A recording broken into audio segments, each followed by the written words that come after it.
right, hello everyone. Thank you so much for joining us for the virtual MedTech Conference 2020.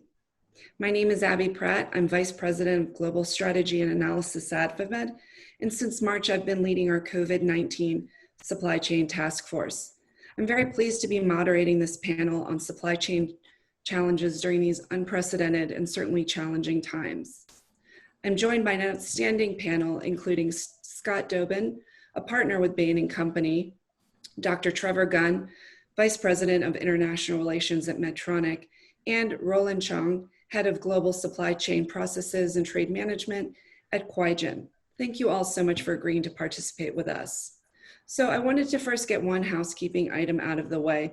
For those turning in, if you have a question or comment for the panel, you can certainly enter it using the chat feature. Obviously, this is not an interactive session, but we're going to be monitoring the chat after this panel. So we really encourage you all to submit questions, and then we will monitor and follow up, and we'll have our panelists respond. So please ask us lots of questions. So just getting started, over all the years that I've been participating in the AdvaMed conference, I don't ever recall a panel or a keynote speaker dedicated to supply chains. And now I would argue it is perhaps one of the most important topics of our time in terms of our industry, in terms of public health, and of how governments interact with one another. It's certainly a hot topic in the media. It's even an election topic for those of us in the US. And we hear senior government officials from presidents to prime ministers talking about supply chain for critical medical devices. And in particular, there's a great deal of interest in the supply chains for a specific set of medical technologies. And I would say that that really is ventilators and respiratory care, PPE, and testing. So today we wanted to bring in experts of these three areas to talk about what do the supply chains for these technologies look like? What are some of the challenges or bottlenecks that exist to deploying these technologies? And what is the overall environment and what are the challenges companies face? So again, we've invited Scott, Trevor, and Roland to talk about these three key areas. So I'd first like to invite Scott, again, of Bain & Company, he's a partner, to talk about supply chains for PPE, personal protective equipment. So Scott, over to you. Great, thanks, Abby. And happy to be here. If you can advance the slides to page 3. Great. So when we talk about PPE, first of all, a number of specific categories, including N95 respirators, face shields, gloves, and gowns. Each of these has a separate supply chain with distinct manufacturers, and throughout the crisis, they've faced different challenges. On the left-hand side here, you can see just some of the data of how severe the shortage was, and this is from I would say probably the height of the crisis in early April. But you can see for across these categories, somewhere between 30 to 40% of medical institutions surveyed said they had literally a couple days supply of some of these categories. And 60-70% of institutions had less than a week. So you had severe shortages, and on the right hand side you can see that was because there was a huge surge in demand. So again, around this time period, the estimates coming in from different government entities was the demand, and this is for N95 respirator masks, somewhere around 300 million masks per month versus an existing capacity of about 80 million, right? So demand outstripping supply by 3 to 4x during this surge period. You can advance the slide. Now these surges have relaxed a bit. But all of these materials are still in supply, are still in shortage today, so the issues still exist. If we dive into the N95 category specifically and talk a little bit about that supply chain, so what's been happening? So first of all, 2x which is the amount of capacity that 3M, which is one of the major global suppliers, was able to ramp their capacity. So they doubled it in early 2020 as they saw initial demand signals coming through their supply chain. And then they were on a path, they've been on a path to actually triple within a year, bringing on other sources of capacity. So 3%, second number. There's I think most people understand or have a conception that China is a huge producer of masks, and they are. But if we talk about N95 masks, right, which are at a designed to meet a certain regulation and specification of being being able to filter, 95% of particulates.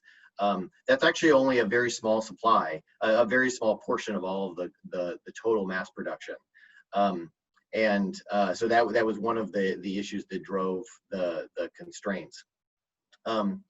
Third number, 725. So this was the cost in April of a single N95 masks, where a pre-pandemic, a mask would run somewhere between 80 cents to $1, $1.10. So you had pricing surges of 8 to 10x, which in large part were some of that was, there are multiple drivers, but a big part was certain raw materials were up 3, 4x in terms of their pricing. And then the last point here, around $4 million 4 months. So a key raw material input, which is melt blown polypropylene, the machines that are actually used to make that critical raw material input, they are very costly to install, so $4 million, and with a lead time of at least 4 months, which again, as this crisis hit in a matter of weeks in some geographies around the globe, the supply chain just faces some of these critical lead times and costs to surge supply, which had ripple effects downstream. So if we dig into exactly how does this N95 mass supply chain work, you've got several steps. So through design, testing and gaining approval, sourcing raw material inputs, manufacture, and then the buying, allocation, and distribution. In terms of design, first of all, these are there's a rigorous testing process that all of these mass designs have to go through, and so for new manufacturers trying to enter, it's not straightforward or quick for them to bring a new mass to market. And then the second step, obviously, is testing and gain approval. There are several government entities and regulators who approve and test these masks to make sure that they meet the relevant specifications. And this can be a bottleneck, again, for new manufacturers bringing new designs online.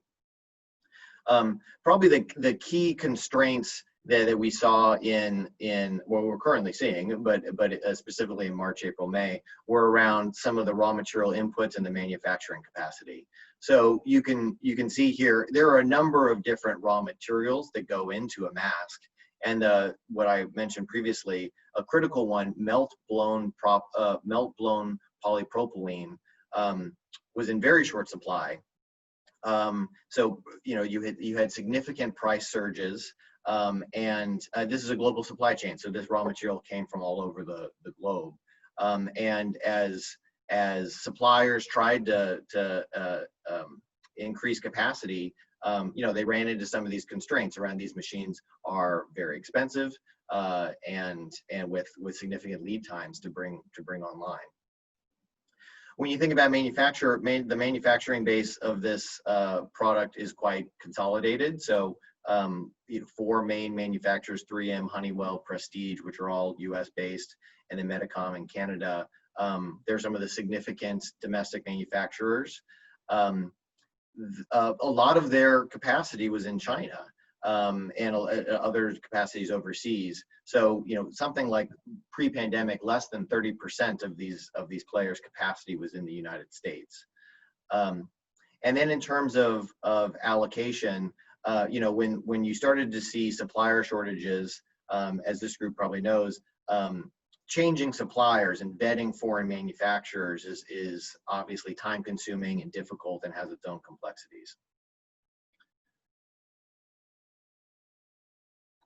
So how do companies, how are companies thinking about changing and improving these supply chains, which today are global, which today have been exposed to have significant risks and have been built to be low cost with very lean manufacturing principles. I think lots of the discussions we have with supply chain leaders today is how do you balance, first of all, how do you understand the risk exposures you have in your supply chain by the length of the supply chain, the number of partners you have, the locations of your facilities in the network, your exposure to trade risk, to sustainability risk, etc. How do you first understand those and measure those? And then how do you balance those aspects of the supply chain, which you've no doubt built either for legacy reasons or for cost reasons versus dimensions of resilience. So how do you think about resiliency and the different levers you can pull to increase resiliency in your supply chain, whether that's alternative suppliers, whether that's alternative manufacturing locations, real-time visibility, etc. And what we're helping companies go through is understanding for the different levers that can add resilience on the right-hand side, which of them have attractive returns on investment for the supply chain overall. And so if we think about what does a resilient supply chain look like, we'd say it has 5 key components. So it has an agile network structure, which means you try to develop a flexible ecosystem of suppliers and partners. You have alternative manufacturing sites, some of which are nearshore or onshore, and you can think of a parallel manufacturing networks where you have both an onshore network and an offshore network. There's a theme around digitization with secure plug-and-play technology, both within your own supply chain operations, but also connected to your supplier operations, upstream and downstream.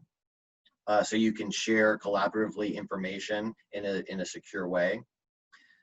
There's a theme around connected visibility. So tools like a control tower, which allow you to see in real time inventory levels and customer demand up and down the chain, enabled by things like Internet of Things and blockchain. Insights to action, which would include doing the analysis not just on the cost of the supply chain, but also predictive analytics to understand where shocks might occur, scenario simulation to understand how the supply chain might perform in different situations of volatility or shocks, and building in early warnings detection systems so you can see demand surges in one part of the globe and have that lead to predictions in other parts of the globe. And then finally, empowering your organization. So you have the decision makers that are close to the front line, and you have plans in place to be able to triage shocks when they come in. So on the next page, some of the questions we would encourage supply chain leaders to start with are understanding,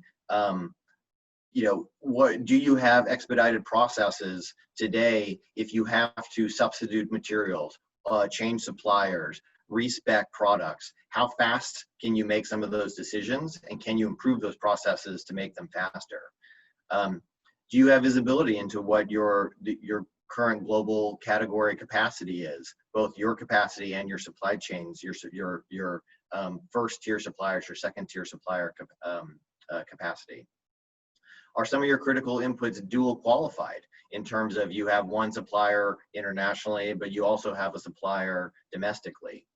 You can read some of these other questions. I think a key one is around flexibility. So do you have flexibility from a workforce perspective? Can you add shifts quickly? Do you have line level flexibility so you can actually shift from one product to another on the same lines? and logistical configurations in terms of how you get products to market. So a whole host of questions that we're helping supply chain leaders answer today, again, to add resiliency where it makes sense in their supply chains. Well, thanks so much, Scott. That's just really fascinating and certainly timely topic. Really appreciate your insights. So why don't we move along to our next presenter, Dr. Trevor Gunn, Vice President of International Relations at Medtronic. Trevor, let me hand it over to you. Thank you, Abby, and thanks for welcoming us to the AdvaMed conference this year under trying conditions. We can go ahead and go to the next slide, please. So to understand the complexity of what we're dealing with at Medtronic is to take a look at some of these statistics, particularly the one in the lower bottom of this. We have 131,000 SKUs in production to the market right now, but informed by an upstream supply chain of about 70 to 80,000 companies that supply Medtronic. Just to give you a comparison, Boeing, Airbus have about 20,000. So you can imagine the complexities that are dealing with technologies and that of our counterparts. Of course, you know Medtronic from other things, but I think that's one particularly important statistic to note here. We can go to the next, Abby. All right. So there's been a lot of discussion about different devices and technology that's involved in dealing with the COVID-19 crisis from the beginning to the end, that is today, or even dealing with low complexity situations, we call them low acuity situations, as well as the more advanced acuity settings, such as in the ICU, and in certain cases, the open heart surgery devices. So on the left-hand side, you have something called a pulse oximeter. You have something at the top left-hand corner, which is critical to measuring oxygen in the blood. You have on the bottom left-hand corner a low acuity device called capnography. But in the middle, you actually have the ventilator. Now, this particular ventilator is for a high acuity setting. So that would be an ICU setting.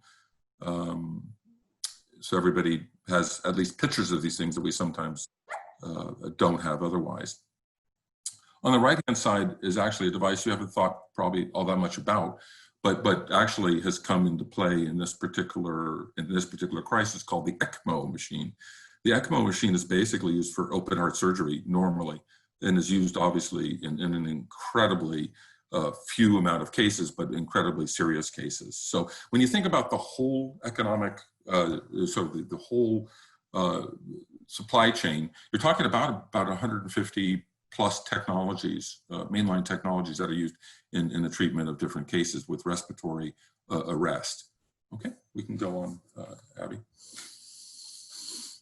All right, so as most of our companies, we have a mission. You can read that mission here. That mission has been unchanged since the founding of our company. But perhaps the next slide is more important, is how that mission actually matched up with, we can just click right on through there, Abby. You'll see a lot, there we go. You'll see a lot of different lines as to the different actions that we took as a company. And many other companies made equally difficult and brave decisions, I think, in the market. Everything from agreeing not to raise prices, but obviously various forms of collaboration. I think most organizations had maybe only touched on in the past, but really deepening those collaborations. And we'll talk a lot about that. And some of those collaborations have to do not with technology per se, but understanding that to understand respiratory illness, it's like an ecosystem. So it's great to have a lot of technology and a lot to have what we call big steel, these big devices, but without what you have in the right-hand bottom corner, which is around training and education, and particularly training and education in low resource settings around the world. They end up being big pieces for your keep in the back of the hospital. It doesn't really help, you know. And you have the crossover of different skill sets that we've seen through COVID-19 that we've really never seen almost in any other health emergencies, at least in my lifetime, where you have nurses and doctors trained in one particular area of medicine crossing over quite violently and quite suddenly into other areas. So that educational piece as a part of the overall ecosystem is incredibly, incredibly important. Okay, we can go to the next. Yeah, good. So let me just simplify something that is very difficult to simplify, but into four specific areas. So you get a sense of what at least the medical technology, the advanced medical technology industry has been dealing with. Of course, increasing supplies is critical. And as Scott said before around PPE, we found ourselves in an incredibly disadvantageous position, the whole industry, in January, February, and then when things hit really in March. As an example, we were only producing 200 ventilators. So those 200 ventilators are now 1,000 ventilators per week. So to get a sense, so we've upped our supply of ventilation 5x.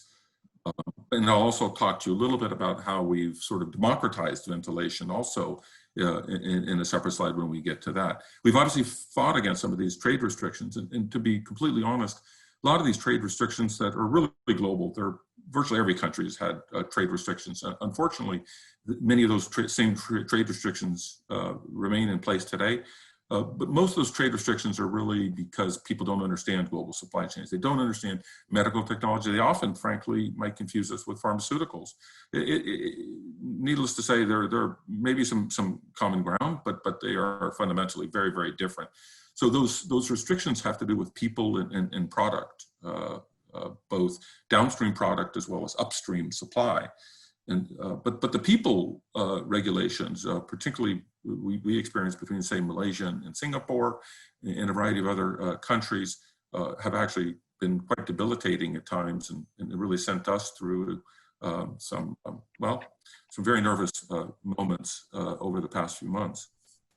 And then the human capacity angle, I really want to focus on again, because people think that it's all about just getting a technology, and if you get that technology, you get that product in your hand, well, things are just going to go well. Well, these are very, very advanced medical technologies, frankly, with the ability to do harm if misused, if not the right trained personnel, and that includes frontline healthcare workers, whoever they may be defined as being in this crisis, or trained frontline healthcare workers such as nurses or even physicians. And that is an area we've spent a tremendous amount of time on globally. And to understand, again, the emphasis for us has not been here in the United States as much in the ICU settings where anesthesiologists and intensivists understand these things, but to a lot of other countries in the world where we've actually had to translate these materials into many not mainline foreign languages, I would say, many African languages, as an example. And where that training is incredibly important to have in their mother tongues to enable that today. So very complex situations that continue to be fairly complex, but at least we know them quite well. And by the way, to deliver training in such a way that does not assume that you've got an internet connection. Many of these countries have extremely weak internet connections. And so we've had to put things on CD, we've had to put things on USB drive, things that couldn't be otherwise done, right? So the delivery of that education is incredibly important. And then, of course, I think all of us, I think Roland, Scott, and myself on the call, we've all probably stepped up our collaboration from all these international organizations. We've, as you said in the outset, Abby, we've all received these calls from presidents and prime ministers all around the world. Very uncomfortable conversations at time, talking about limited supply for almost unlimited perceived demand. But these international organizations have often collaborated, but also have actually been a little bit competitors to each other because of that same issue. And that's meant some interesting conversations. But nonetheless, our collaboration with these international organizations from WHO, World Bank, Asian Development Bank, UNOPS, other UN organizations has been tremendous, and a lot of great people who've not received very much sleep in the past few months. So we can go on to the next.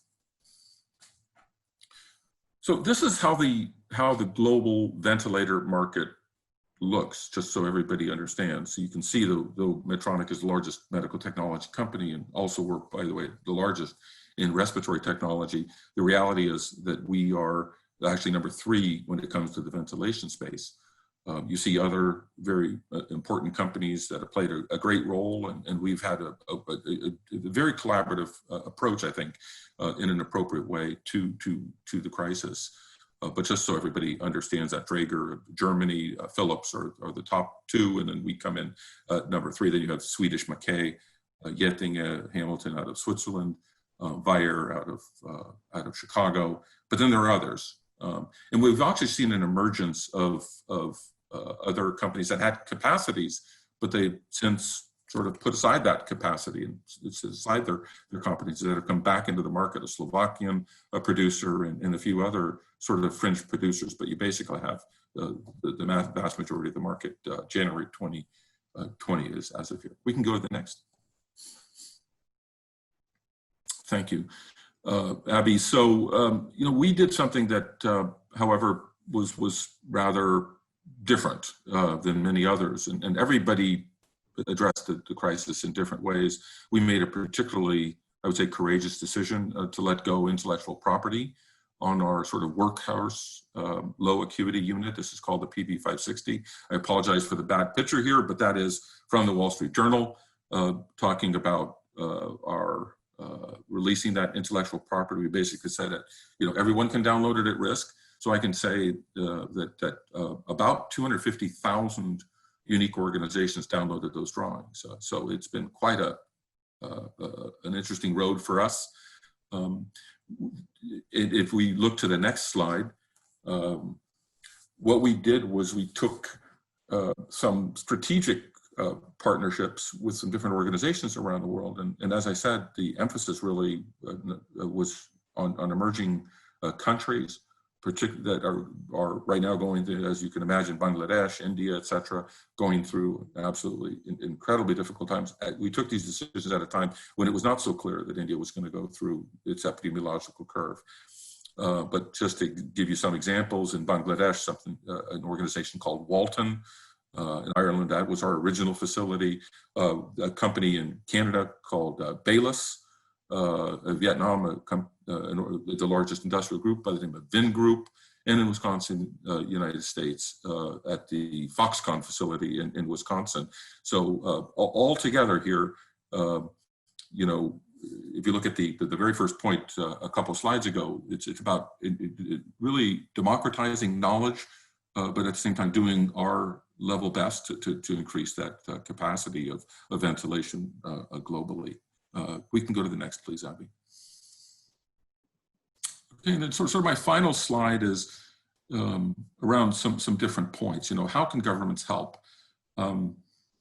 Supply chains, just the sheer recognition that governments recognize this fact that they're much more complicated than anyone can imagine, and to seek education around that is incredibly important. And I think here in the United States and other countries, I think we can do a lot more than we've already done. The same organizations are incredibly stressed. It's difficult to say let's stop the crisis that you're in right now and to educate. But the reality is, if we're going to plan for, as Scott was mentioning, more resilient supply chains, we have to really recognize and study very, very closely how these upstream and downstream supply chains are actually constructed, and that's been a real negative point with some even major international organizations that have never dealt with medical technology before, but being forced, unfortunately, to learn on the job. There's absolutely a poor understanding of the medical technology writ large. And so, as I mentioned before, most of the obstacles we've seen are not malintended by government. Everyone has to define national security and public health in their own ways. But at the end of the day, those obstacles are not unimportant. And literally, in one particular country, we would have had to stop ventilation production entirely because of the lack of one particular part. So tariffs we can talk about, and that's certainly an area where governments also can do a little bit more. The tariffs tend to be fairly low when it comes to the medical technology sector. Trade agreements can help and do help. You have the World Trade Organization's Information Technology Agreement. We're very active in helping to negotiate that, which drops tariffs on things considered to be information technology based.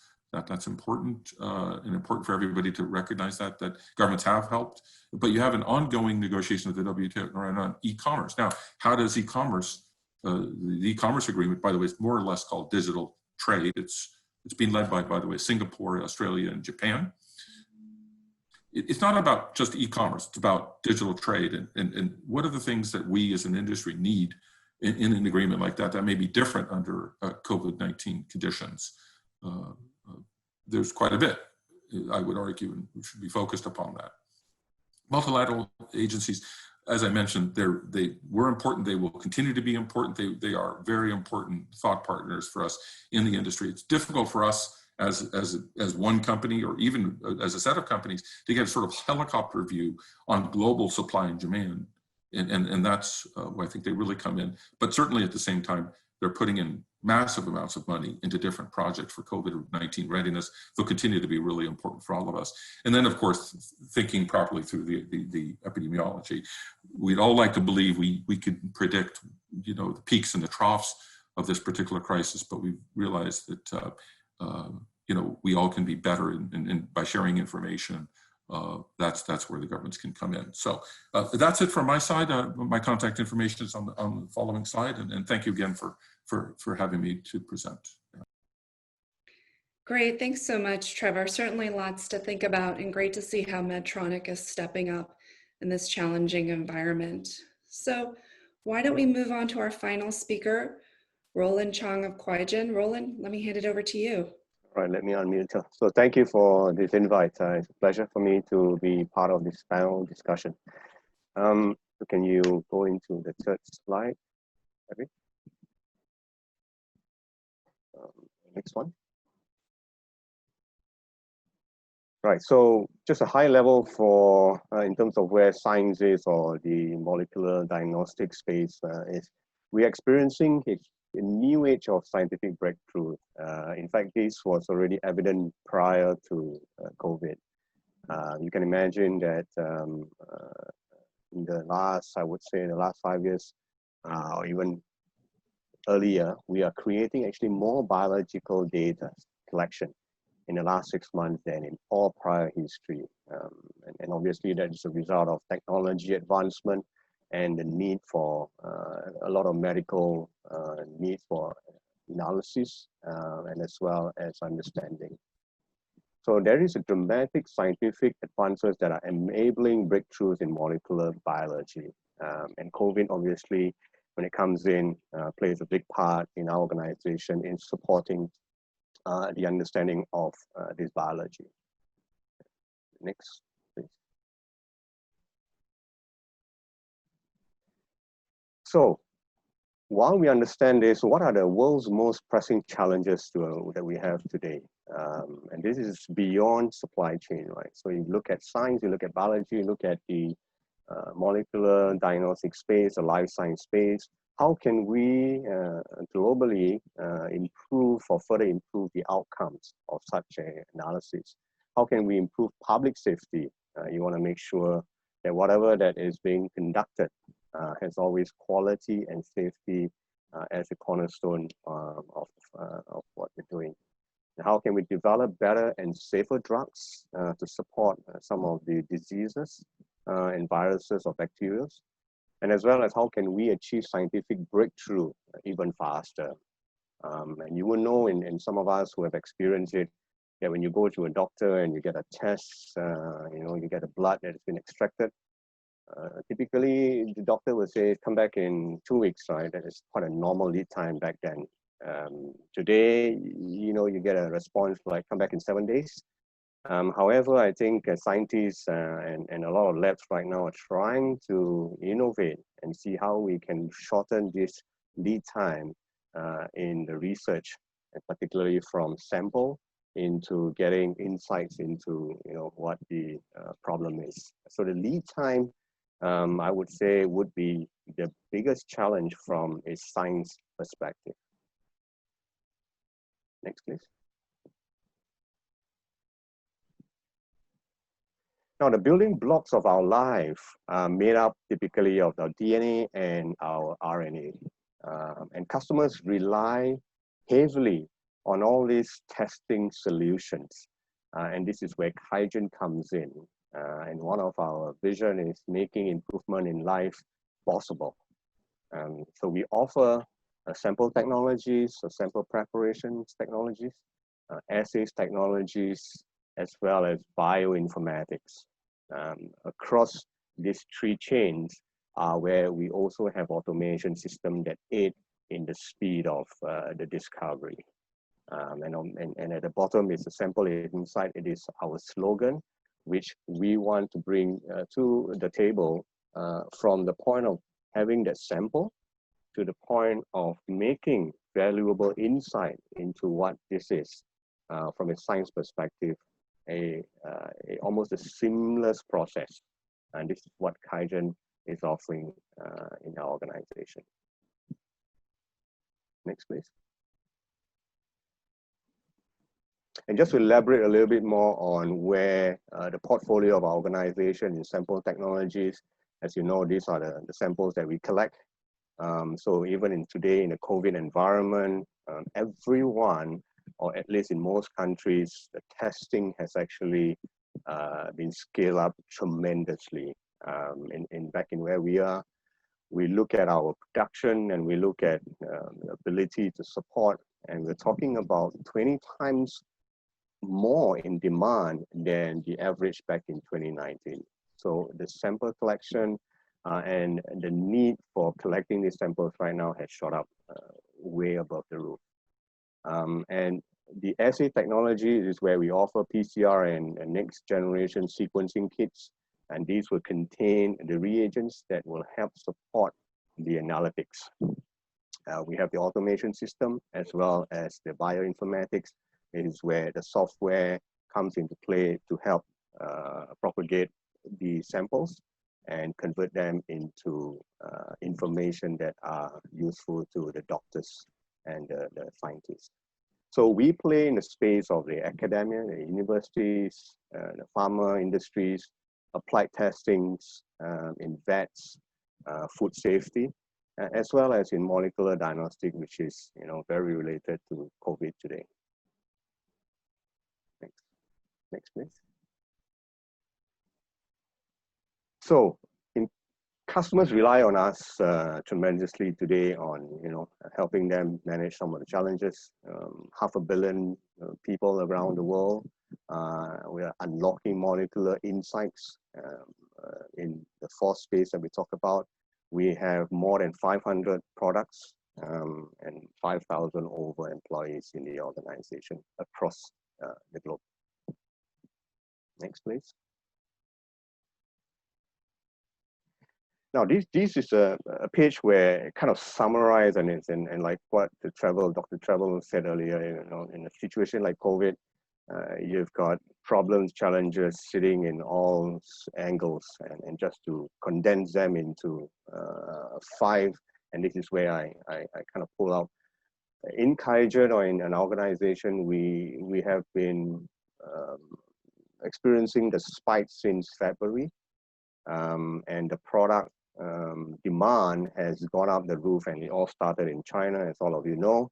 It started growing in Europe, and then in the US, and then the rest of the world kind of picked it up. So the last 4 months, in terms of demand, it has gone beyond what any organizations, I would say even the combined capacity of the globe is able to support. This is a global impact, so this is a global pandemic, as you know. And as in most organizations, production capacity is finite, right? We are actually faced with even more challenges, because now when we start looking at working with suppliers, the suppliers themselves are also having finite production capacity. And beyond that, the products that is supplied to us are also needed for many organizations. So suddenly you see a spike of 20 times the normal demand that is needed from us. And you see other organizations are also trying to secure the same supply from the same suppliers. So these actually became one of the critical, I would say, success factor for us in managing the challenges. And in all this, then obviously as an organization right now, you start to look at this. It's really unprecedented. It's only during this moment of crisis that you realize that whether you have an organization that is integrated, that is coordinated, right, not just at the country level, but at the regional or at the global level. And I can tell you that the last 3-4 months, it has really, I would say, provided insight for us in terms of our own internal process. Because in the good times, most of these issues are kind of manageable. But when it comes to a COVID situation, which is so unprecedented and which is continuous, and that's where we needed very timely information, very timely coordination, and as well as a lot of engagement, even within the organization, not just at regional, but at a global level. We have actually established how do we actually manage all these challenges. So almost immediately back in February, because it's the global pandemic, the organization recognized the need for us to establish at the global level a leadership team, a leadership task force teams that cuts across the entire supply chain space. So right from procurement to manufacturing to planning to distribution to warehousing, the whole spectrum of the entire supply chain came together on a weekly basis to manage some of these key challenges. The other area is because the demand spikes up so high, then we have to then step back and look at how do we be smart in managing this problem. And one of the areas that we looked at was to make sure that we have a product portfolio segmentation focus. You cannot go after 100 SKUs all at once because your production capacity is finite. Therefore, then you have to scale it down and say, you know what, if we look at our top 20 products that are the highest in demand globally, you know, these are the only top 20 that we can manage given this period so that we solve at least 60-70% of the challenges and the problem. So product portfolio segmentation was one of the highlights that we kind of devised during this period. And I mentioned earlier the need for high internal engagement and close collaboration, and not just within, but with external suppliers becomes so crucial. So the partnership that we used to have with suppliers right now becomes a major talking point in every of our meetings, because you have suppliers that are unable to fulfill some of these key materials for us in the production. And as a result, all you need is just one supply that is missing, or material that is missing, that actually causes a huge bottleneck in your output. So all in all, this kind of sum it up in terms of where we are today in trying to manage the unprecedented demand and challenges, and put in place some of the almost immediate plans that we have. And this, even then, we will not be able to solve 100% of the issues. And alongside, you know, the immediate solutions that we have put in place, then we knowing that this will continue over the next 12-24 months, or even beyond, we also look at investment in scaling up our production capacity in putting in more production lines. And this will take time. We also constructed a 24 months plan right now in terms of our capacity, so that we want to be ahead of the curve, you know, should the next wave comes in, or, you know, in future, should the next pandemic kicks us in, at least we want to be a little bit more prepared to manage the challenge. With that, I believe this is my last slide. Thank you. Thanks so much, Roland. That was excellent and great to see sort of that inside perspective of how your company stood up the team and started to tackle all of these issues. And thank you all for your presentations. I'd like to move on to the Q&A portion. I think we have about 10 or 15 minutes remaining to just chat about all this and digest some of the things we just heard. I guess I'd like to start. I have a question for Roland and Scott. Maybe Scott, I'll start with you, but depending what geography you're looking at, we're about 5-6 months into the pandemic, and we're still hearing about supply shortages. Particularly, the emphasis really is on testing or test supplies, and then also PPE. And particularly in the US, as schools open up and people are, quote, opening up, you see a renewed emphasis. So we're still having a lot of the same conversations we had at the height and the panic. And so I think it would be interesting to talk with you all about how you, with your expertise, how you interpret this. Is it really shortages, or is there also allocation issues?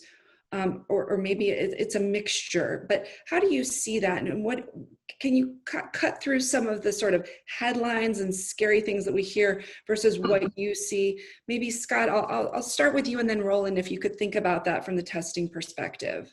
Yeah, so I think for better or worse, Abby, it's probably a combination of both. We still are in a shortage situation. One update in the last few months is after the CARES Act passed, the FDA now is required to actually highlight and make a list of what medical devices are in shortage. And so I checked that list in advance of this conversation. All of the major PPE categories are still on that list, and some of the other key testing categories we've talked about. So the FDA says we're still in shortage.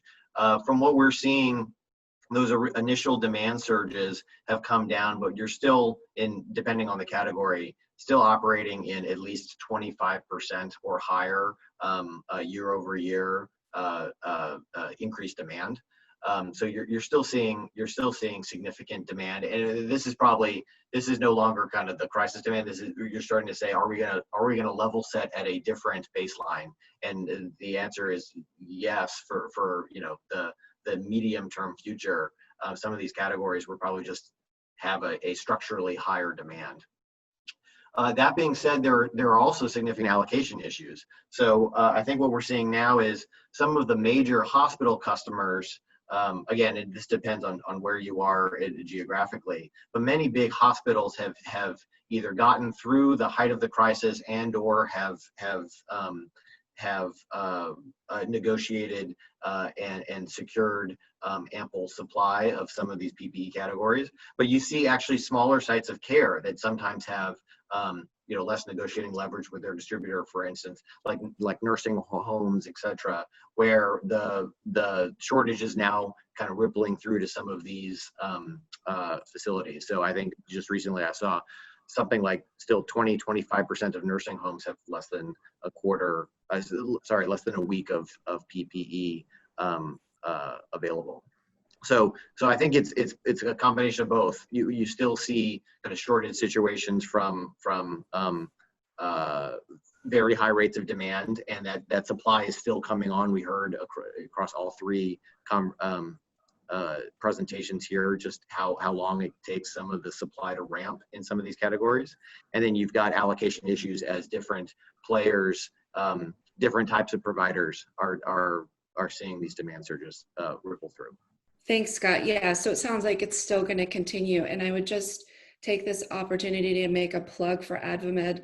We have a PPE sourcing program. There's a portal on our website. It's for AdvaMed members, but we're also looking to expand it outside the AdvaMed membership. So I just thought I'd make a plug there. So if folks have questions, send something through the chat. But thanks for that. And so, Roland, what about you on the testing front? This whole notion of the shortages, you hear about one day it's swabs, one day it's reagents, transport media, and then other days it's like, well, no, the issue is the delay in the results time, particularly here in the US. There's a lot of concern if you don't get results for 5 to 7 days, it's not as meaningful because all that time has passed.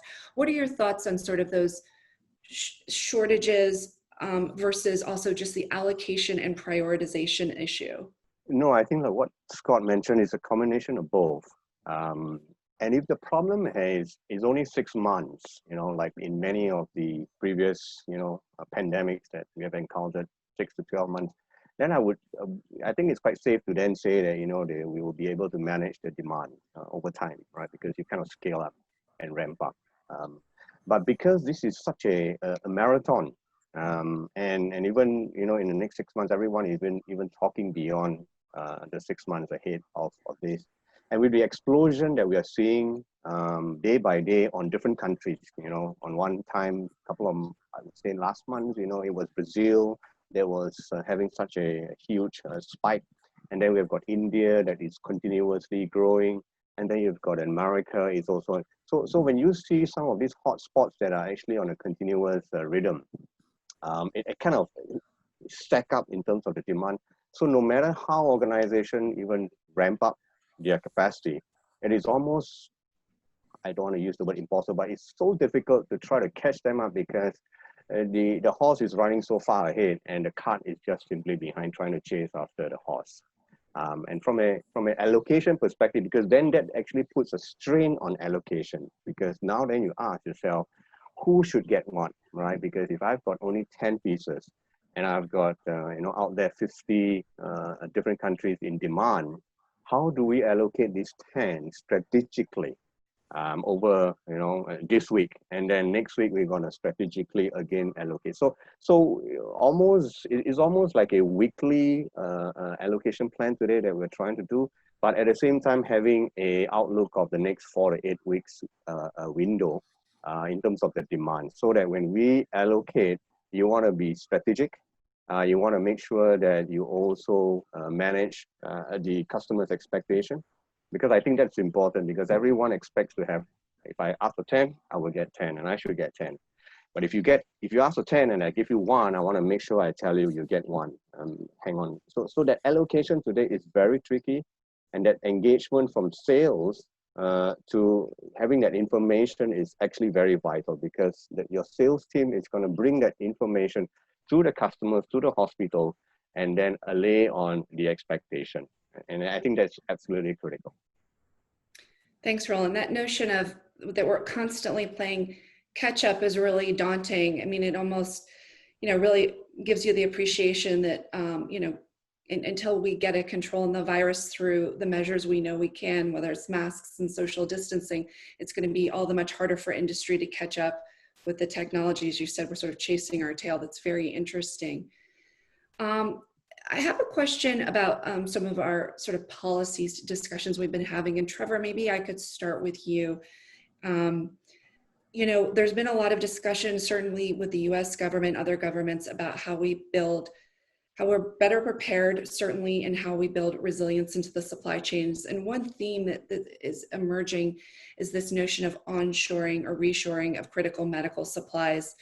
Definitely the focus has been on particularly PPE, but also other technologies in the strategic national stockpile like ventilators. How do you approach and how do you think as a company about the notion of onshoring or reshoring? And is that feasible, particularly in a public health emergency? How do we work with government officials to achieve some of these objectives of having stronger supply chains, but not kneecapping our industry when we're needed the most?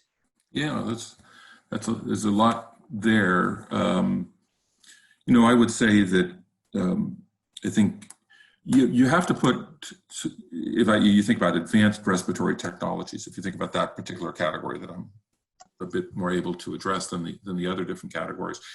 I think you have to put it in the context, in the public health context, in the broader public health context. And, so I think that you need to understand supply and demand. You need to understand the epidemiological waves. You also have to understand how and governments need to exchange information with other governments on how they're dealing with issues of allocation, as you were saying, Roland, before. So I think that's one thing that the U.S. government and other governments need to do, is continue to exchange that type of information, because nobody is high enough on the hill that they can see it all. There is a new activity that's going to be starting in the WHO, something called a Thought Partnership for Biomedical Technology, which is going to hopefully help to address some of those issues around information asymmetry that exists, particularly in emerging countries versus the larger. But when it comes to the onshoring discussion, look, I don't think that it's very difficult for anybody to blame governments for thinking this way. First of all, this is kind of the first time we've all gone through this. It's still very hot and heavy. So it's all very difficult, and all governments are under tremendous political pressure. So to say that they're wrong and to ask some of these questions, I think is unfair. How you can then respond to that, really, to your question, is a different point altogether. A ventilator, just as an example, I mean, today, as some of the lower acuity ventilators that I talked about have 500 parts. A global supply chain. The higher acuity ones have up to 2,500 parts. So we can't make changes overnight. So we have to consult and think through these changes. We have to think of backup plans. We've had to go to a lot of extra and very interesting types of companies in places that we never thought, the automotive industry, who would have thought? Some pretty well celebrated names in that particular space to plug some of those supply chains. So I think that encouraging the governments to think about how a complete change is virtually impossible overnight, and certainly over time. I don't know how wise that particular change is. But I do salute the fact that the many governments in the world have thought really creatively and brought down traditional barriers between the public and the private sector to have pragmatic discussions around what the right solution is. So maybe I'll keep it there. I could have a fulsome solution for you.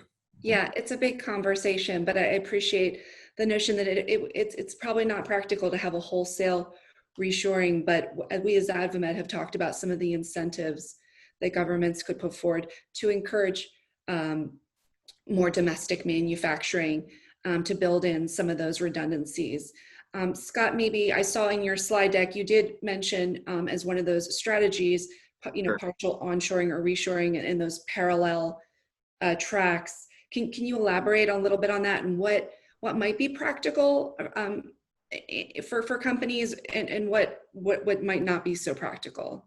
Yeah, so a couple of points. I think companies are careful about these decisions, and rightly so. I mean, this has not been the first pandemic that we've gone through. It's probably it's no doubt the most significant. But in the early 2000s, with H1N1 and SARS, some of these same PPE shortage issues came up. And for instance, one of the suppliers, Prestige Ameritech, actually added more capacity domestically. And zoom forward a few years, they went bankrupt because that capacity ended up not being used, and a lot of the demand actually flowed overseas to foreign manufacturers that had lower cost positions. And so as some of these as companies are wrestling with how to make some of these decisions, one thing the governments can do, we've seen some governments actually start to sign long-term supply agreements from some of these domestic manufacturers in exchange for bringing online capacity onshore. So Canada created a contract with Medicom along those lines recently. What I'd say, when you think about onshoring, first of all, it's probably not moving existing capacity. The economics of that are harder, but actually building parallel supply chains. So the business case can usually be better if you're talking about adding new capacity. And a lot of nearshore locations can be quite attractive in terms of labor rates. Mexico labor rates are now lower than China, et cetera. But there are considerations around the supplier ecosystem as well. And what we see is, historically, it's harder when companies make these decisions based only on financial business case, whereas what we're helping more companies now with is kind of a multi-dimensional analysis, where you both have an economic business case, but then you're doing the scenario modeling around risk and resiliency, and that overall business case can be much more attractive when you're thinking about kind of building up parallel capacity, both overseas and nearshore or onshore. Yeah, that makes perfect sense. That's really helpful. Well, unfortunately, I'm seeing that our time is up, but I want to thank you all so much for your valuable time speaking on this very important topic of great interest. Would love to do this again in the future, as I think there's going to be ongoing interest. So I'd like to thank Dr. Trevor Gunn of Medtronic, Scott Dobin, partner with Bain, and Roland Chong with Quaijin. Thank you all so much for joining us, and thanks to the AdvaMed members for tuning in. Please, again, if you have any questions, send it through the chat. We hope you're staying safe and healthy. Wear a mask when you can't social distance. With that, we'll close it. Thank you all.